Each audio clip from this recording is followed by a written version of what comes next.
questions for you. What credit score do you usually need to qualify for a mortgage? Well, that's a very good question. And the short answer is it depends. So, what about when you guys have to take their credit score again and their score is lower? Does that disqualify them from the program? Let's just say if they're at 630 now. No, it shouldn't have any effect on it because we'll just check that credit. In a lot of cases, just the one time because it's going to be good for 90 days. Hey, hey, hey. This is Vi Broadnax. I am a realtor and a credit expert, and I'm a mother.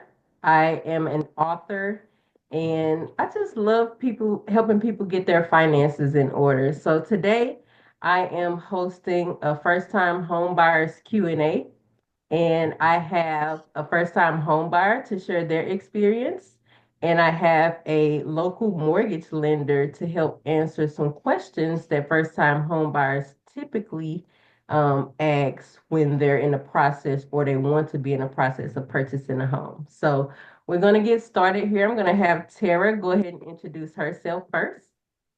Hey, Vi and Brian, how you doing today? I'm a single mom of three wonderful children, which two are teenagers, are just freshmen in college, and one adult child. And I worked for over 30, close to 30 years in the industry, transportation industry. So, um, I have a long work history, which, I've changed jobs, but still remained in the same industry. And I was concerned about that at the beginning of my home process. I have I have parents that were homeowners, and me and my brother and sister was raised in a nice little North City community. Um, it's been a while ago, but my parents was homeowners, and I've always wanted to be a homeowner, but with different situations, I just decided just to rent, and the fear of having something permanent was something that was bothering me. But other than that, um, now I'm a homeowner. Congratulations. And we're going to talk a little bit more about your experience in a little bit. I'm going to have Brian introduce himself. Hello, everyone. I am a mortgage loan officer with the local bank here in the St. Louis region, and we've got a lot of locations. I cover a few of them, but I've been in the industry really since 2001. I've been wearing the origination hat for the past about 10 years and worked on a lot of different, loans over that time, a lot of different home buyers. And, one common theme that I've noticed is just really the disconnect between what some folks think is required to buy a house versus what can be done. So we'll talk about some of these options about, low down payments and assistance and help with that. But I love what I do. I mean, I'm helping to put people in homes, and it can be life changing for some. And it's just, it's great to be a part of that with people. So I really appreciate the invitation to be here today. Yeah, I appreciate both you guys taking time out on this beautiful day, sunny day that we have because lately we've had some nasty days. So Mhm.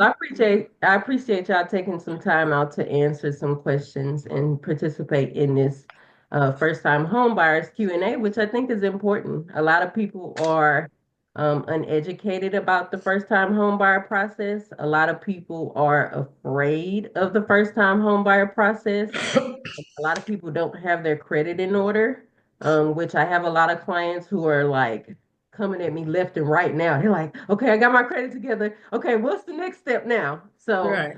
I am getting a lot of clientele right now because people did the work last year, and so they're ready to purchase this year. And so Tara, what made you want to purchase a home, and what made you want to start the process just recently? Um, I want to start the process. I've always wanted to purchase a home. Okay. I was just waiting for the right time and for the right moment to get your finances together. Mhm. Actually, I had to do some getting credit billing and some paying off some things, some debt, and um, just trying to maintain it and get in that position where okay, I think I'm ready, so and you want to make sure that you in the market is good. You want to make sure that the interest rates are low enough for you. So I just want to get somewhere stable, a stable environment, somewhere secure. Where I was living before, you live around renters. It's different than living around homeowners. They take care of their properties and their close knit community where you're feeling safe. I'm not gonna say everywhere is safe, even if you're in a community with homeowners, but I think you feel safer when someone is know that this is their property and they want to take care of it, and that's what I've grew up in. So I long with that. Mhm. Very familiar And territory. Hmm. right, right, and you just want to get some home something like you want to take advantage of having equity or I mean homeowners and an investment. It's an investment. So you want an investment. Um I like the way I can customize my home. So jealous. Beautiful. You have the best background ever in your new Custom, house. yeah. That's a real background. It's a That's real a real background. background. Yes, I, It's I, beautiful. the home buying process was. I mean, well, I'm not going to say it was the home looking process, looking for something that you're comfortable with and makes it feel like, oh, yeah, I can. Man, Vi was so patient with me, and Brian was patient with me throughout the process of um getting my lending approval and my whole process. It went actually I got my approval letter November 25th, Thanksgiving, and I closed on my home January 27th. So that's like what January, February. Just 2 months, really. And what day did we write the offer? New Year's. Homeowners from purchasing home. New Hmm. Year's. New Year's Very, Yes. Day. very appropriate. Hmm. Yes. Yeah. Okay. Okay. So, Brian, I have some questions for you. What credit score do you usually need to qualify for a mortgage? Well, that's a very good question. And the short answer is it depends. But like for FHA, for example, that's a pretty hard score to where 600 is the minimum needed for that. For some loans that if you're using down payment assistance, 640 is really the benchmark there. Um, However, if you're going with the conventional option, there's actually ways to get an approval even if your score is below 600. Because Fannie Mae, for example, they'll allow us to use an average of two scores. So, and I've done this a number of times too over the years, but somebody comes to me and, check their credit, comes back at say, 550, 560.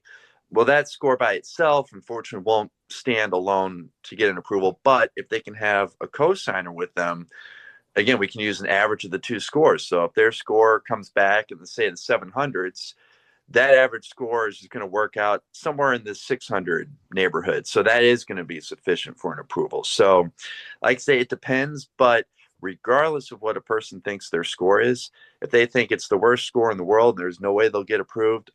Couldn't, I strongly encourage them to still apply because Worst case, even if it comes back low and if they don't have somebody to co-sign with them, at the very least, they'll provide a snapshot as far as like where everything stands at that moment in time. So that by, like you alluded to earlier, working with somebody, where they worked on their credit for the year prior and fast forward to this year, they're ready to start looking. Well, we can, help with that. And that's something that, I can, of course, reach back out to you for and just, you know, kind of explain the situation. And here are some things that they could work on to, clear up their score. They're, driving it down. But the bottom line is, regardless of what somebody thinks their score is, never be discouraged to apply for a mortgage, because if there's not any options available at that time, which again, there are a couple ways we can explore that, there could be an option in the future. So at the very least, you get some education out of it and some insight and know where you stand and know how close you are to buying a house. They might be a lot closer than they realize, which, I've seen that too before. And things like that just help to make this really a rewarding position too. Like I mentioned earlier, just bridging that disconnect between what a lot of people think is required to buy a house versus what the reality is. And, if I with plenty of rules and regulation, all that stuff, but I'm like the tour guide for that sort of thing. And that's where my job is, to help, explore every avenue possible. And, again, just encourage everybody to apply regardless of, how far away they think they are from being able to approve or get approved to buy a house. So if I'm at a 400 Mm-hmm. credit, you want me to go ahead and just fill Let's out that let application? let's get you, let's get the application in there. Let's take a look at the credit and see what's probably working against that score. And if you've got a co-signer with the score in, say, the 800s, then shoot, there might still be some options, because the average of that's going to be in the 600s somewhere. So Exactly. Wow. yeah, you just never know. 800? I mean, I rarely see that nowadays. And it's good that you're saying that, because usually, only because I can look at credit reports as well, especially if I've been working with people. I normally make them wait. I'm so sorry, it froze up a little bit. What was that before the credit report? Can you hear me now? I can, yeah. Yes. Okay. I said it's crazy that you say that to go ahead and fill out an application, because I usually make them wait.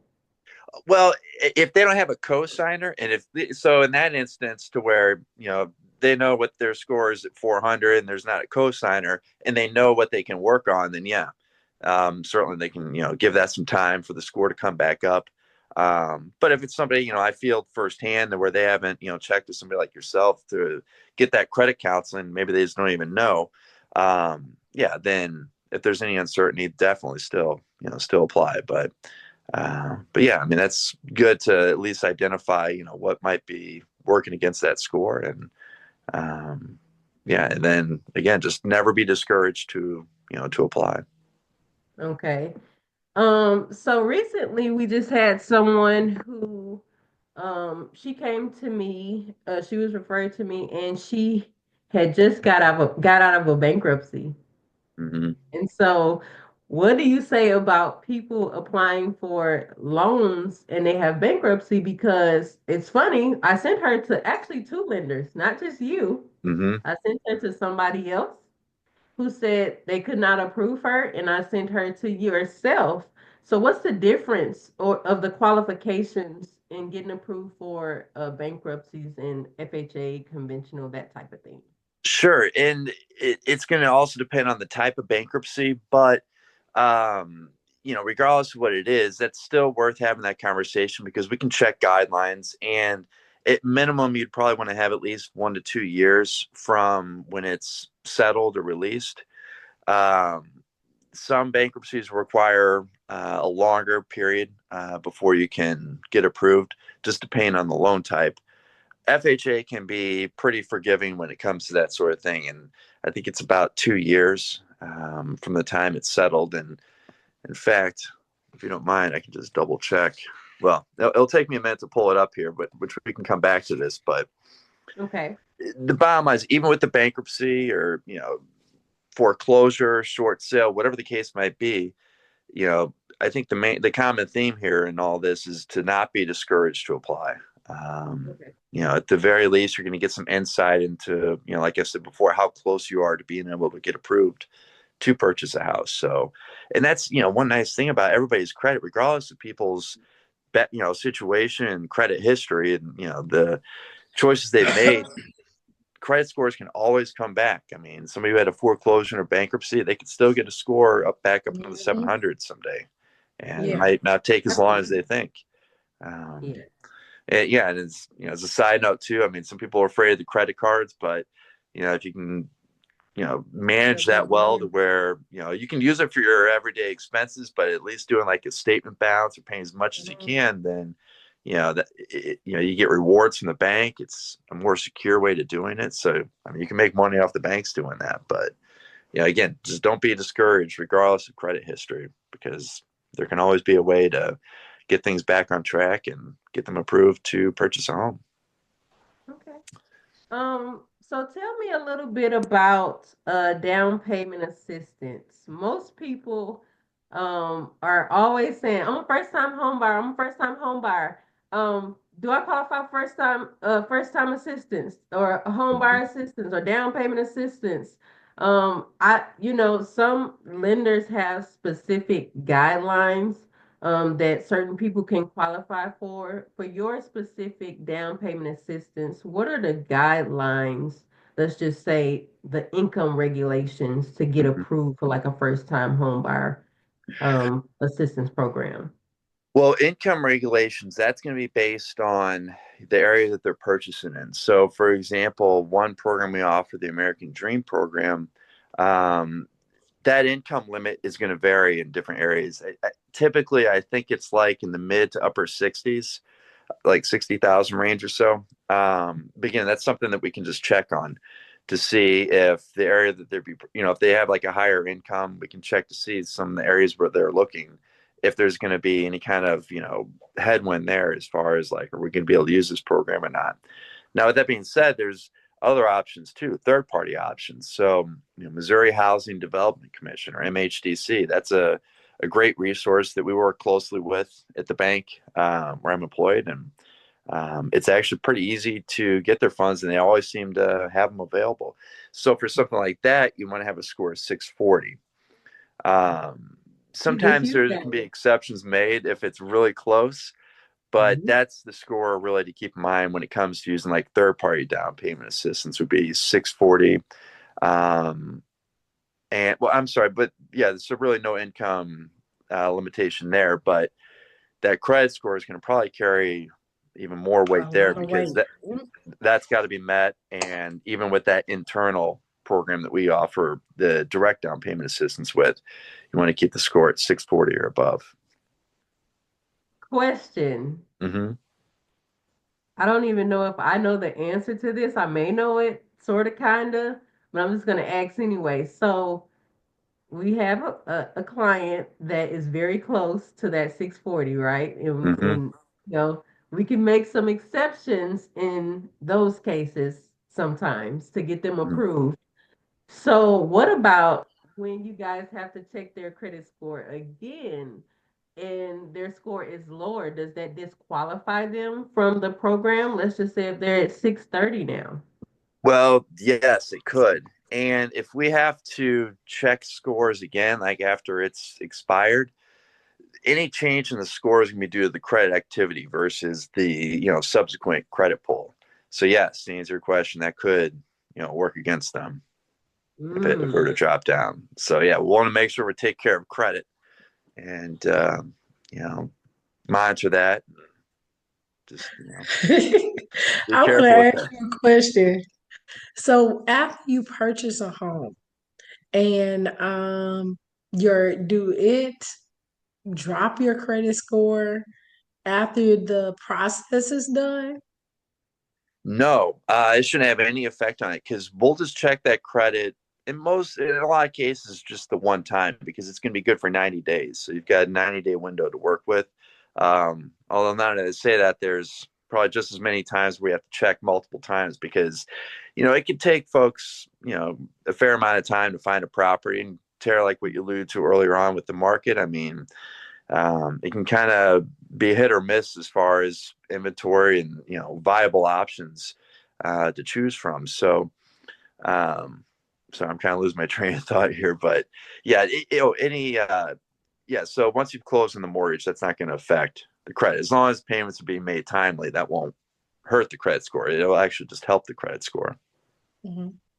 Yeah, Hmm. Yep. As long as we paying it before the 15th, honey. that's right. Before the I can 15th. Right. That's right. Put your Well, money in absolutely. there. It's Pay it easier. twice if you got to. you can do that. Right Yeah, so no much. prepayment penalties, so you can pay it off Right. early if you want. Right. So, Brian, I have a question for you. If Sure. you wanted to pay on your principal, Hmm. how do you go about doing that? Even if you're paying you want to make an extra payment towards your principal, Hmm. say you have some extra money and you want to pay $100 towards your principal, how do that help you? And how do you go about doing that? Well, we make it pretty easy. You can just do it right there in your mobile online banking app. When you pull up the mortgage account, there's like the three dots that you can tap on, and that'll pull up your menu of options, and you just go in like account preferences, I think is what it's called. But it will give you a breakout of your mortgage account to show what your payment is. If you want to make an extra escrow payment to taxes and insurance, or if you want to make additional principal payment, and then you can just type in however much in that box for additional principal, however much you want to go towards it for that month. And again, no prepayment penalties. So you can do as much or as little or none as you like to each month. That's a great option, and it's so easy and convenient. And I know a lot of people are not, I guess, internet or whatever, computer savvy Yes. Hmm. on things. And I was like, oh my God, I can't upload none of this stuff, or, it's frightening to people, Sure. and they think that they need to go to the bank. I have a friend now, and they be like, "No, I'm going right on into the bank. I'm Uh, not paying." I was like, "You yeah. can just really just do it from home, or any computer or your mobile device, and pay your all your bills or whatever, or set up recurring payments with your paycheck." I mean, that helps people's credit because I have to learn how to do a lot of these different things. Brian, you were very easy to work with uploading and getting things done, and Vi was great, patient realtor, you know. And when we walk in the house, she don't give her own opinion, she just look and she look at you and see what you do. well, So I appreciated all that. I had a great team. I know that you all, Vi was like, no, maybe you need to work with somebody tomorrow. I was like, no, I'm just gonna go no work with because I already started the process and I didn't want to keep changing it up and being indecisive and inconsistent. So I just say, hey, this was my choice and I'm just gonna run with it. So glad you it, did. it all worked out. It all And worked out. I'm It going did. to, I'm going to, dive into that because Okay. usually realtors do have certain people that they work with. That don't mean that they can't work with other people, you know. Hmm. They usually have certain lenders that they have built a relationship with, and so they can refer you to certain people. I know that this person has access to multiple different home buyer assistance programs. I know that this person is accessible on the weekend at midnight if I had a question, so those are just the relationships that I have built in the past. And Tara was like, well, I'll give you Brian's number and you can contact him. Thank you, Tara. She I was was like, like, he gonna so answer. she, But I say he ain't gonna answer. so What she about on a tried to Sunday? What answer. about on a Saturday? I was like, he gave me the cell number. Yeah, Yes, that's he that's the cell bat phone line. number. So I think that he's good. So he's very great, very wonderful lender to work with, very communicated. Whenever I had questions, whenever Tara had questions, it just kind of worked smoothly. It was a couple of things, that we just had questions about that didn't have anything to do with Brian or anything like that. Um, but yeah, Thank you. The Yeah. people that you work with will make the process smoother. One, if they know what they're doing. Two, if they Hmm. communicate appropriately. Everybody has to communicate. Hmm. Mostly, Hmm. um, after the offer is written and accepted, then I have to communicate with Tara about what's next. Inspections. What I had to earn this money. Inspections. Then we have to communicate with Brian. Appraisal. Are we going to ask for anything on inspections? It's constant communication for at least 30 to 45 days with these people. And so after the process, you're like, hold on, I haven't spoke to them in like 24 hours. What is going on? You're Right. right, Vi. We was talking every day. We might not have been talking to Brian. After Every he gave me the approval letter, I sent it to you. You was like, "Oh, okay." And then I was talking about every day, but she's very patient, yes. on time, even when I'm late, running around trying to find homes. I mean, everywhere, all around St. Louis. Um, Sending homes to you just so you can keep up with what's going on in the market right away, and just very patient and very um letting you take the lead on whatever you want and not giving no opinions about different things. And I'm just like, no, no, I'm never gonna find, you get discouraged if you do find something and then you like, oh, we got 5 offers on here, right? We So got very different things. lucky. We got Yeah. very lucky. Yeah, this house was on the market for like 30 days, right? 30 or 40 days. And Let's, yeah, yep, yeah, yep. We yeah. got And I very lucky. guess, huh? And we didn't offer what the house was We listed did. for because Right. Vi did her comps and Vi Right, right, said, right. no, Vi did no. her Hmm. work. Right. She was like, oh Mm-mm. no, let me run my comps first and all this. And then we'll get back with Brian. We'll do this. And she was on her money, babe. She was doing her job, Hmm. communicating with people. And also, hey, I'll tell all home buyers, try to get that home, what is it? Warranty. Home warranty, at least for a Yes. year.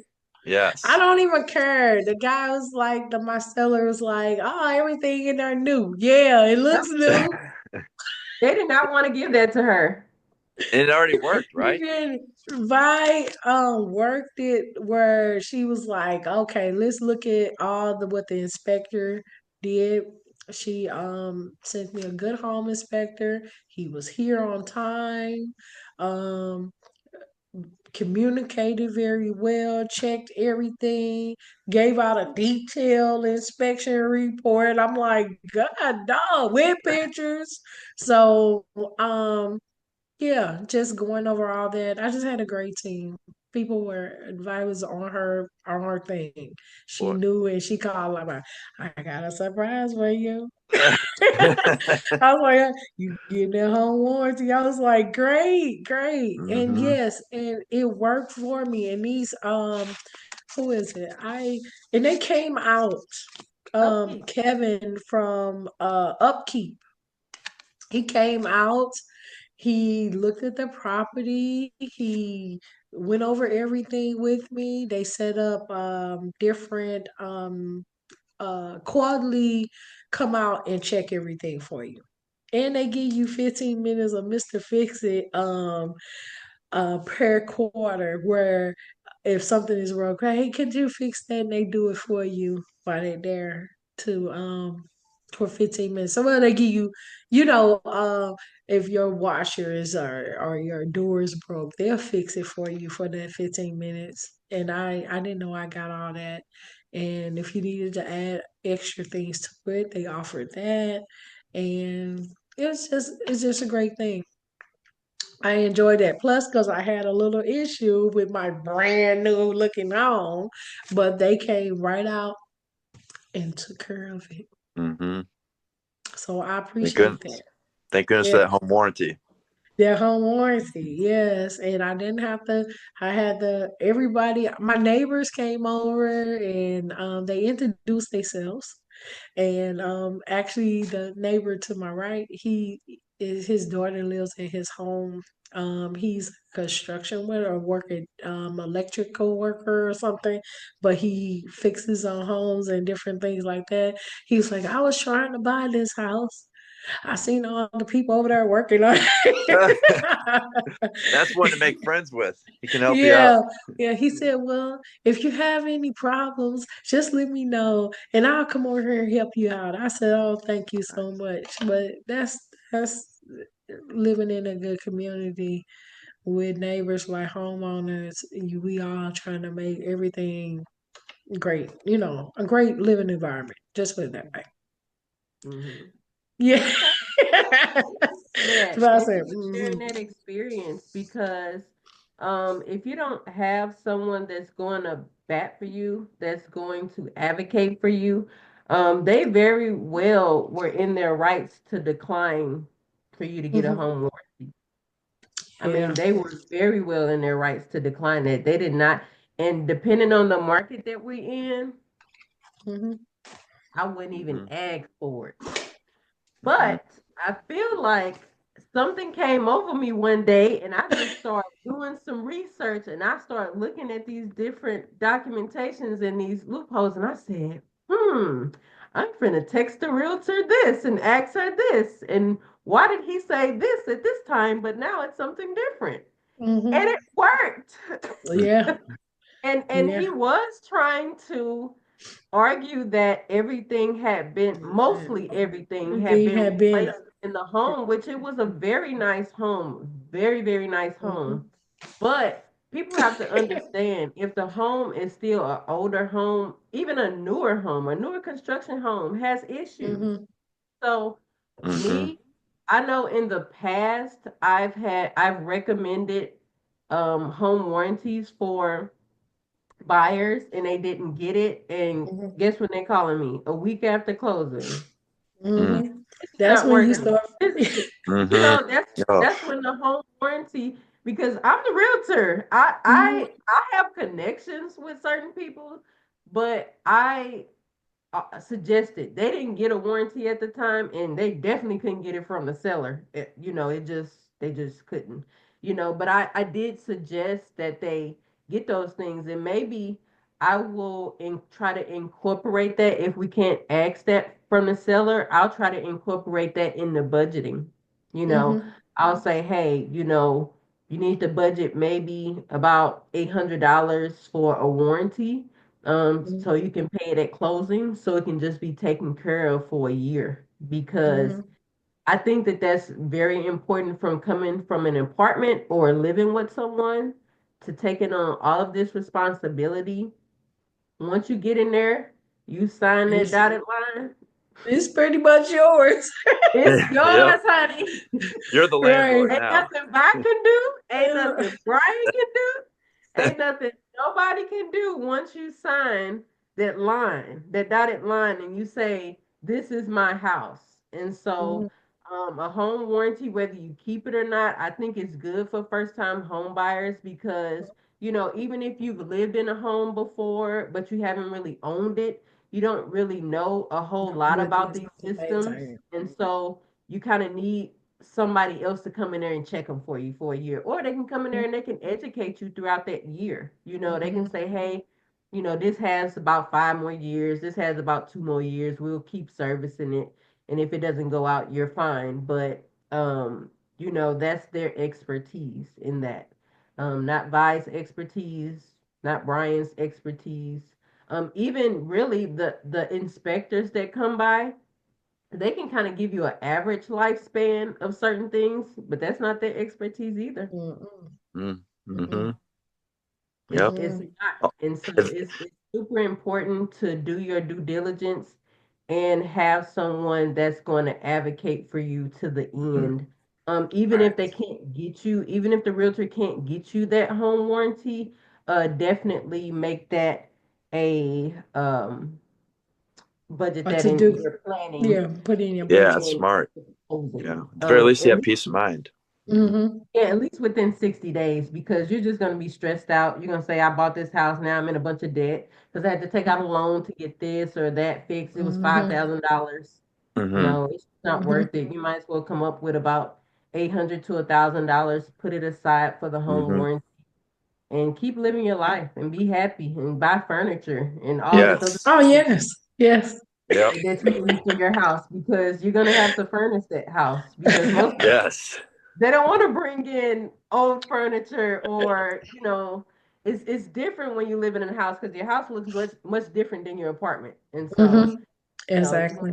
you want it to look a little different, and then terrace house is all nice and jazzy and updated and modern, and you so don't want Well, you don't want to throw a futon in there. no, you I don't want to just throw food encourage, out in there. right, you hear me? No, no. But I just encourage people to, once you decide you're going to buy a home, start budgeting, setting things to the side, whatever you're going to do with the down payment. If you don't have it, talk to Brian. Say, Mhm. hey, Brian, I need some down payment Mhm. assistance so I can have this money to save. Because when you buying a house, you have to have something on the side there to get in it. If you decide you want to buy new furniture, you need to put that budget to the side. Um, if you want to change something in the house, I was trying to find things that I didn't have to really do a lot of changing to, just to make it your own. Which is just some things, but I once you get in here, like my little pantry thing, I thought that thing gonna be too small. But everything start working out once you get in here, start putting your things up. Oh, you be like, oh, I got this space and different things like that, and started trying to talk to other people. Like I want two lights, sensor lights on the side because I don't like it dark around my house. So I talked to other people. They said, "Oh, you can do that yourself, or I can have Mr. Fix It come do it, or it's just different options. Maybe you just go with a solar light." Something on a cheaper side. So I've been learning through this process. I did try to make sure I had what I wanted to the side and what I was going to do for down payment, for home inspection. You just have to add all those up and push that money to the side and take some. And look, I end up taking the Freddie Mac class, which was very informative. Which Brian had me do that. He should have had me do that right after the offer letter. He was like, "Hey, go take this class now." Ah, So right. yeah, instead of waiting till I got to the point where I found a house and go take this class now because you got to do it before I can finish your process. But it's very informative. I enjoyed that. Okay. So let's talk about monies and credit to the side and not using it.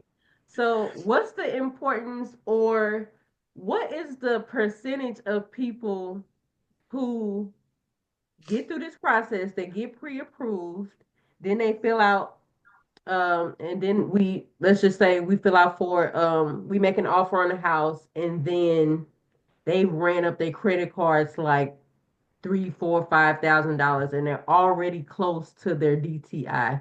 Hmm. What is that conversation like? Well, Or when do you find out?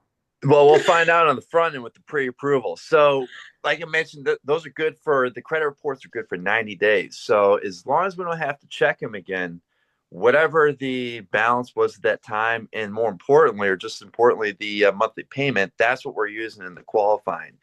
And surprisingly, like credit cards, it's just a minimum payment that gets used in that debt to income ratio. So like a lot of times it's 25, 50, $75 for a minimum payment. And that's not really moving the needle a whole lot in terms of that debt to income ratio, or DTI, they call it.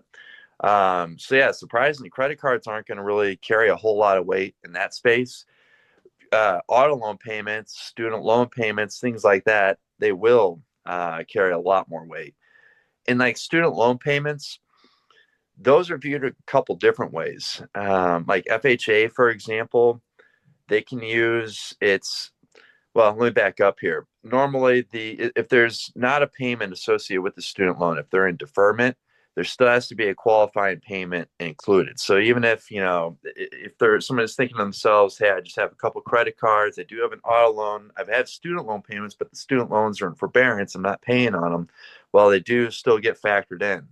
And it's typically 1% of the outstanding balance that gets used as the qualifying payment. But there are some programs that allow a 0.5% of the total balance to be used in the qualifying payment. And that can make a big deal, especially if, somebody has, like, say, a handful or more student loans, which anytime somebody has student loans, it's pretty common to see at least a handful, if not more, of those student loans out there. So, but and I kind of digress there, but credit cards, though, I mean, they can certainly affect the score, but if somebody runs them up, surprisingly, may not have much of an effect on the qualifying because it's just the minimum monthly payment that gets used in that loan qualifying. Okay, that's a good I'm glad I asked that question because most of the time I tell people, especially if let's just say if I don't know their situation, I send people the same guidelines on home ownership when I'm working with them. Like I send them the exact same guidelines no matter if I know what their credit score is Mm-hmm. or if they say, "Oh yeah, my credit is good," or whatever the case may be, I tell them don't run up those credit cards, don't buy a car. I mean, about 10 things that I send them that I say, do not do. Do Right. not open up any new You're right. credit. Do not close any credit. Yes. You know, like it's a long list of things that I have to send them to do because some people they just don't know. Sure. It's not that they're being, any type of way like I'm gonna go get a new car because it's sometimes they had to. Maybe their car Sure. broke down and they couldn't get it fixed and they had to go and get a new car. Mm-hmm. That has knocked people out of the race with getting a home. Oh, yeah.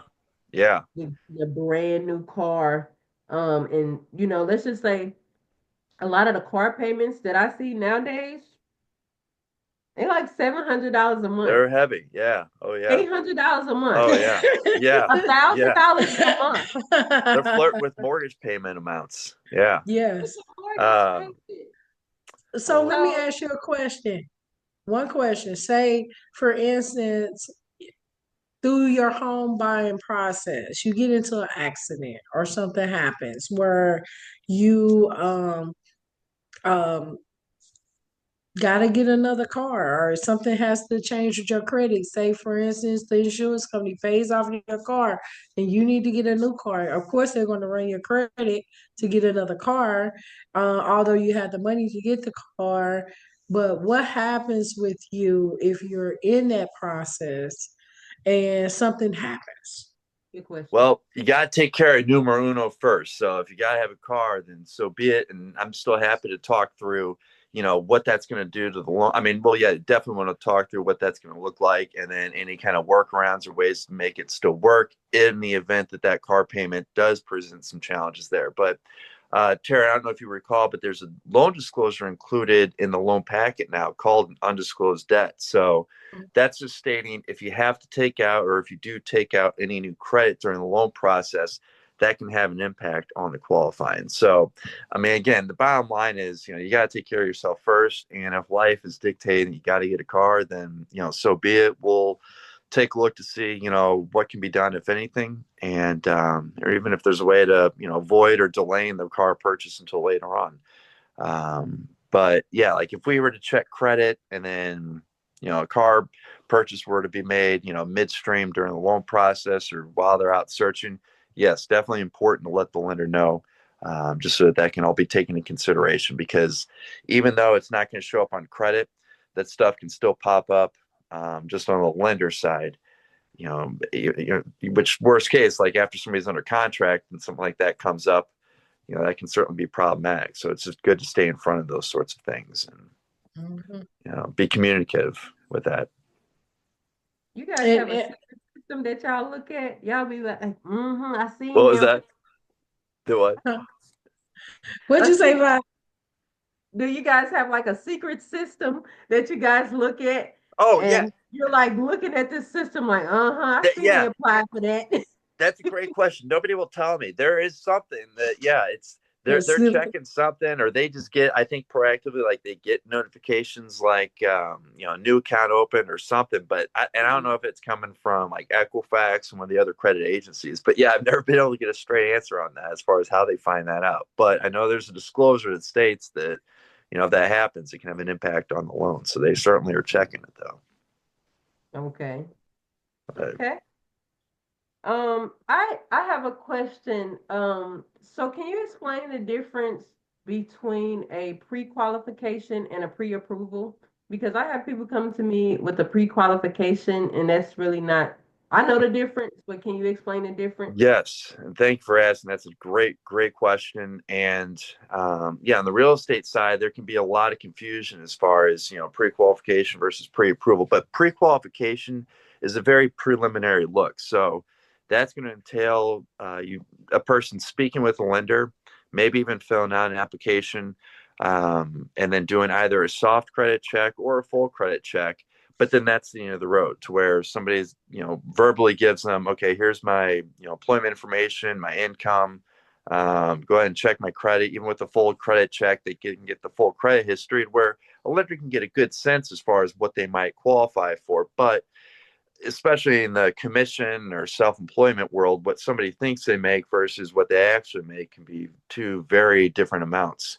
So pre-qualification is just a really preliminary view, enough to gauge what you might qualify for. A pre-approval, that's going to be much more official, to where it takes that pre-qualification a couple steps further, to where in addition to getting their information verbally, we're getting pay stubs, W-2s, bank statements if needed, things like that. And then we submit it to underwriting, to where an underwriter actually reviews it all, reviews their credit history, and can issue an approval, which is, comes in the form of a pre-approval. And that's as strong of an approval as somebody can get prior to finding a house. But I mean, I not just encourage everybody to do that in the front end. I almost require it, because even within the W-2 employees, I've had cases to where somebody, will tell me what their income is, and it's W-2, but then during the loan process, when we get their income documents, it doesn't match up. And some cases where people have flexibility with their work, where maybe they get paid hourly, but they can, kind of choose how many hours that they're working every week. Like, well, I mean, Amazon, I know, is a company that I've worked with some folks who are employed by them, and I guess there's some flexibility there, to where you can kind of take a personal leave for an extended amount of time, and then kind of make up for it, so to speak, throughout the year by taking on more hours. Well, in a situation like that, we can only use whatever the income is on the paperwork. So if the year to date showing a particular amount, that's what we have to go on. So I mean, I say this just to really underscore how the importance of getting pre-approved, regardless of how stable one's income might be, because that income carries such a big piece in the approval. And as kind of a bigger side note, the loan approval is going to stand on three main pillars: that debt to income ratio, or DTI, where again that income is going to be a big piece in that, and you want to get that vetted out on the front end. Somebody's credit score, and then the amount of equity that they'll have in the property. So 3% is the minimum down payment. And again, there are options that can provide that for the borrower, to where, maybe that allows them to preserve their cash, or if they don't have the cash for down payment, they can take care of that for them. But um, I mean, I kind of digress, but pre-qualification versus pre-approval, you always want to get pre-approved. If you're serious about looking for a house, and if you're actively looking, and advise, you can attest to, if you're working with a realtor, you need to get pre-approved, because yeah, it just avoids, at the very least, it avoids unnecessary fire drills. So, and when you're under contract, you don't want stuff like that to come up. You want to make sure you have as No, much peace of mind as possible. I'm sorry. Because I Vi can't. ain't looking for no house with you until you see that pre-approval. Yeah, they want that pre-approval where it says, your loan's been reviewed by underwriting, and Right. it's that verbiage. Yeah, And I sellers mean, want that because too, of course. But it's yes. real. Yeah, the sellers actually want that. That's what they want. Hmm. It's not what buy wants. It's really what the seller wants, That's and the right. and the other agent. That's what they want. So Yep. it's like, I don't want to waste your time, my time, the seller's time, with a pre-qualification and it says that you make 100 grand, but you really only make 50. Yeah. You know, Yep. just because you told them that you Oh make yeah. Yeah. grand, but you really only make 50. Now you really don't even qualify for this person's home, and now you have wasted everybody's time. Yeah.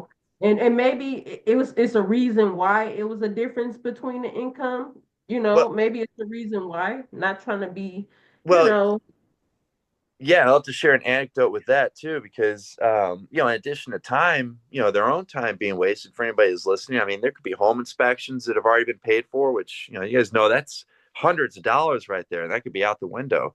But as far as like that Amazon case I was referencing, I was working with a couple that they took pretty much the month of January off. And I think they came to me, it was like in late February or something like that. And again, just stopped at the pre qualification. And then the month afterward, they found a house, went under contract. That's when the first opportunity was that I saw pay stubs. And it jumped out at me like, whoa, this income is not the same amount they told me. So when I went back to them to get some clarification, they said, oh, yeah, well, their company allows us to take, personal leave. We get like X number of days or weeks, whatever it was. And they ended up taking that full month off just to kind of rest from, the holidays season where, they're working however many hours, 60, 70 hours a week or whatever it was. And that their plan was they're going to have that same holiday season at the end of the year where they'll make up for it, but then they'll start taking on some overtime over the summer. That's all great and everything. But again, that can't be used in the qualifying because, that may not happen. That might change. So yeah, some employers might provide that type of flexibility. So again, W-2, hourly, doesn't matter. You need to get pre-approved and were you get the able to get box your checked. Well, not at that time. But yeah, later on that year, once income, was where, they basically the amount that they initially told me, then yes, that was workable. But they were out a home. They already had their home inspection too, because you got to get that right That's what I'm away. saying. Yeah, you got to get They that right couldn't get away. the house that they Yeah, wanted. See, I would be so mad if I could. I'd be like, well, I'm already in the house that I already found. It's already hard enough to find something that you think that you'll be comfortable in the area that you want to be with, and it fits you. hmm Because I'm like, nah, this ain't gonna fit me. This ain't, you know. So when you find something like that, and you're thinking that you're going to get this house, and then at the end of the road, Brian is like, well, this ain't matching. Where's I his want office to at? say I'm gonna go something. get you. yeah. You don't want that I to want to happen. say something about the realtor. Like they know the difference. So I wonder whether somebody knew that they were working with because like I said, I in particularly I if I see that, I say you need to get pre-approved hmm because I need to know exactly what I'm looking for in the MLS and to put you on a search. hmm For example, if someone gets pre-approved for like 200,000. I may bump up the search to maybe like 215, 210 because guess hmm what? Just because it's listed at this, that don't mean we have to offer that. Yes. But it has to be a pre-approval. It cannot be a pre-qualification that I'm putting them in the MLS and we're hmm going to look at homes or anything like that. So it's like I have multiple different questions for the person that they were working with if they were working with them for a certain amount of time because it shouldn't have even gotten to that process. Well, and this has been a number of years too, probably Okay. I think 6, maybe 7 years, where it was still a competitive Okay. market. I mean, Okay. technically, a Yeah. pre-qualification letter that's sufficient to use to make an offer. But like you Yeah. just outlined, I mean, sellers want to see a pre-approval letter because they Yep. know things can go south. So yeah, they want if they've got multiple offers and one pre-approval, the rest are pre-qual. I would be shocked if they didn't go with the pre-approved one. But yeah, it was just a matter of they told the realtor they got pre-qualified, and although it was still competitive, it wasn't as crazy of a market as it is right now. Yeah, you just never know. So you gotta stay in front of all that stuff. And there's no reason not to. I mean, it's real easy. And there are sometimes we can even verify income with a third party, meaning that they may not have to provide pay stubs and W-2s because that third party gives us all that information that we'll need for some of that. Um, but yeah, that's the theme right here is get pre-approved, and that's as an official of approval as you can get prior to finding a house and getting an accepted contract. Um, but yeah, I can think of every reason to do that, not a single reason to not do that, especially because it doesn't cost anything. It's not you're obligated to, if you're comparing multiple lenders, you're not obligated to any one lender. You can get pre-approved with multiple lenders and still go with, whoever you think is the best fit and or whoever's offering the low rate if that's what you're looking for. But yeah, you can get more than one pre-approval, and that's the name of the game. It's free, and you get peace of mind too out of it. So Yeah, always worth it. I normally suggest for people to get multiple different pre-approvals because one, like I stated in the beginning, this other lender could be offering something that this one doesn't offer. This one could be knowledgeable about more programs, or the company that they're at, they may have more programs that this other lender doesn't have. This one may say you qualify for this, and they may say I can't help you. You Well, know, yeah. Or I'm sorry. Go ahead. yeah, I'm just saying, yeah, it's a big difference. And If I thought, I, Well, why you but if told they me get that, pre-approved with me, they don't need to get pre-approved with anyone else if they don't want to. right? Look, We got because options. Brenda already clean cut told me. I was like, well, Vi gave me, and she said, oh no, Sarah, you good. I got you. I was We'll like, service loan. Like you get to deal with me after the fact. A lot of these lenders, they're going to sell it, and you won't ever see them again. That's not the case I with got me.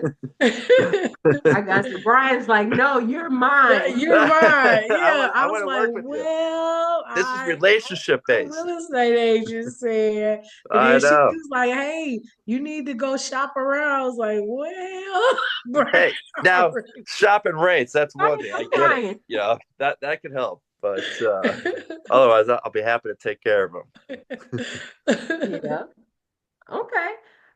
So one more question as far as underwriting. Hmm. So sometimes when people actually write offers and they'll get a pre-approval, they'll be fully underwritten. Tell me a little bit about that process and who is the underwriter? I feel like the underwriter is like a secret person that Yeah. just and they're like looking at every little line. Oh They're yeah. checking all these boxes. Is it like a secret person in a division, or how does that process work with the underwriter? So you're talking about once somebody goes under contract, what will that then look like? So With the underwriter. yeah, we've got a team of underwriters, and they're actually really transparent with my role to where I can have direct communication with them, and some will even call me, which is great. At the very least, you can email them. So that's always important. So there's certainly, still a shroud of secrecy because they can't talk to the realtors, the home buyers, but I can do I can do everyone's bidding, for them and talk to the underwriters. But to answer your question, so when somebody goes under contract, we'll send them back through processing to update their files. So if we had to collect pay stubs and W-2s, do we need to get updated copies of those? We'll need to get bank statements at that point in time if we have not yet already received them. And then once we have that, we'll send it through underwriting, which is going to be the second time if you've been pre-approved. Uh, they'll send it back into underwriting to, just get everything updated and get the approval. What I'm trying to say here. Get as many boxes checked at that point in time as you can. Now, after that initial review, after going under contract, which is again the second time the underwriter has seen that person's information, they'll issue what's called a conditional approval, meaning, okay, your loan's now been approved pending, items X, Y, Z, which, at the very least, there's going to be title included in that, appraisal, homeowners insurance, things that just there hasn't been time for those things to be completed yet. But it'll just, reinforce income. So assuming that nothing changes there, like if they didn't, take a significant amount of time off of work or whatever the case might be, that just gets, updated. And then once these other pieces have been completed, so appraisal, title, insurance, and whatever else might be needed, then we send it back to underwriting, and then they'll issue what should be a final loan approval, meaning that the loan is ready to close at that point in time. So once somebody goes under contract, I would expect to go back into underwriting two more times. Mm. To the secret person. To the secret To- group, yes. because Right. that I Brian can. gonna call Brian called me, and after he went to the secret person the first time, he said, "Well," I was like, I like that. he said, "Oh no, everything's fine." I was like, "Don't be trying to I like that though. The secret person. Let's refer to them as that. scare me." Yeah, it's a secret Right, person in the background that we never ever see. I've right, never ever seen an underwriter. It could Yeah. be Brian. We don't know. right. Oh, it froze out there. Shoot, I missed it. Trying to Said, scare I people. said underwriter is a Oh, hey, if person it were up to we me, never see. I said it could be Brian. Right. you never know. But if it were You up to never me, know. It there's a could little be Brian's conflict of interest wife. there. I don't see myself saying no to anybody, but Yeah, that's why they have absolutely. them. So what suggestions do you guys have? I'm gonna ask both of you guys this question.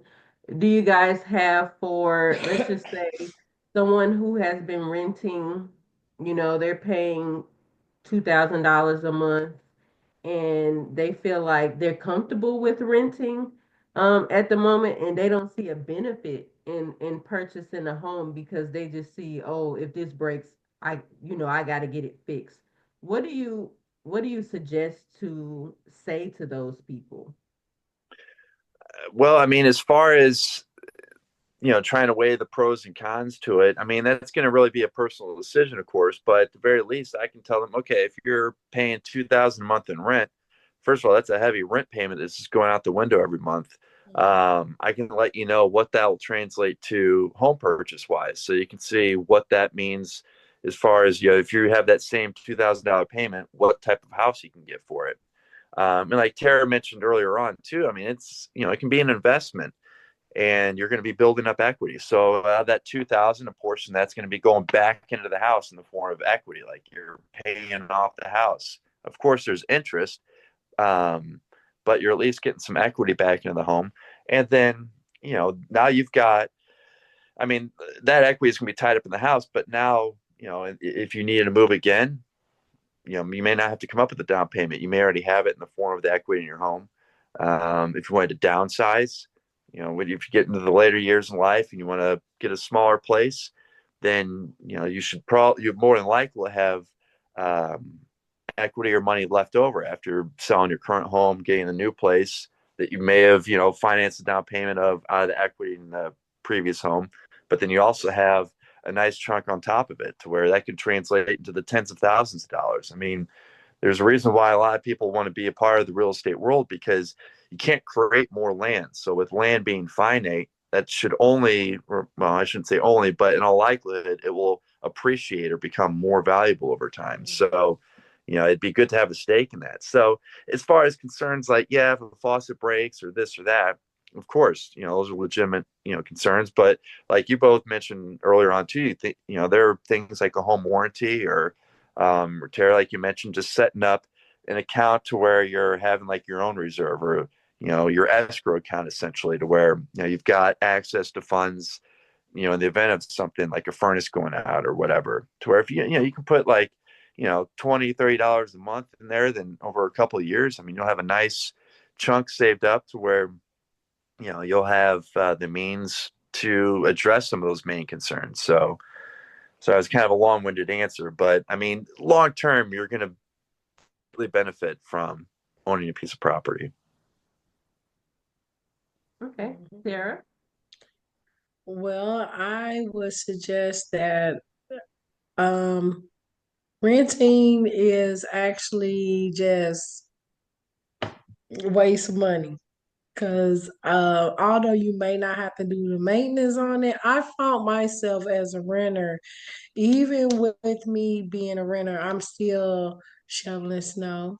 I'm still changing light bulbs. I'm still fixing something because you're waiting on the maintenance guy to come, but they never will come or something like that. Or you live in an apartment that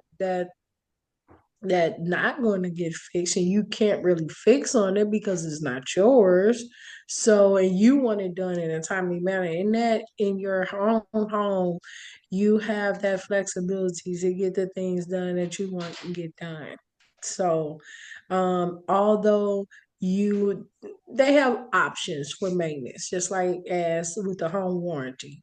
Like I said, I'll if you know you bought a home with an older furnace, then you have to kind of put that in your budget. Okay. And the next 5 years, this might go out. So let me put $10 to the side for when that does go out. But they have options to get things upkeep, keep your house from things breaking down. You just come have someone maintenance it just as if you were in an apartment. A lot of people don't think of it as, like you said, Brian, it's a stake in the land. And this belongs to this stake has grow equity. You can pull out the equity out your home and repair things in that manner if that needs to be met or done. Um, Brian says that he's gonna be my person to go to when I have questions for my home, when the interest rates go down and I can take part in that process. So it's a lot better to become a homeowner, and a lot of people are scared. A lot of You people guys don't still think there? they qualify. Yeah, you hear me? I can Uh, hear you now. okay, yeah. Like a lot of people are afraid. A lot of people feel discouraged. I'm not gonna qualify for no home now, or I'm not gonna find anything. Cause at first I was like, I might not find nothing I like. Not saying that I don't think I wasn't ready to be qualified. It's like the process of shopping and finding something that you like because you picky. It's something out here. Yeah. Mhm. So it's not a bad thing. Cutting the grass, just find a smaller yard. Uh, uh, you want something where the furnace is now, find a house that the roof is done and the furnace is there. Because exactly that's what I was looking for. They got windows already placed in there, and you go off of their warranty, the purchase warranties or whatever. Like you say, you buy a home warranty. That's what the security is of purchasing a home. Okay. All right, thank you for that. So that's gonna wrap up this first time home buyers Q&A. I just appreciate both of you taking time out of your Saturday. I still want to give you some time to go get some sunshine, some vitamin D, on this Saturday. This is Vibrot Next, and I come from patient care to home care now, or property care. And I just appreciate both of you guys attending this webinar with me. And we'll have way more webinars in the future. I plan to do this maybe like once or twice a month. And so if home buyers have questions, I'm going to have more and more home buyers that I want to interview. It's going to be super exciting. Brian may be their lender, because I know he's gonna kidnap them. Yeah. I want to be there for If Yeah. I just stole my lender, just stole my friend Brian from me, I was like, him. Yep, A big then I'll community be here. anything. I would love it. Yep. Well, thanks so Okay. much for having us too. All right. Thank you so Thank you, much. bye. Appreciate it. Thank you both.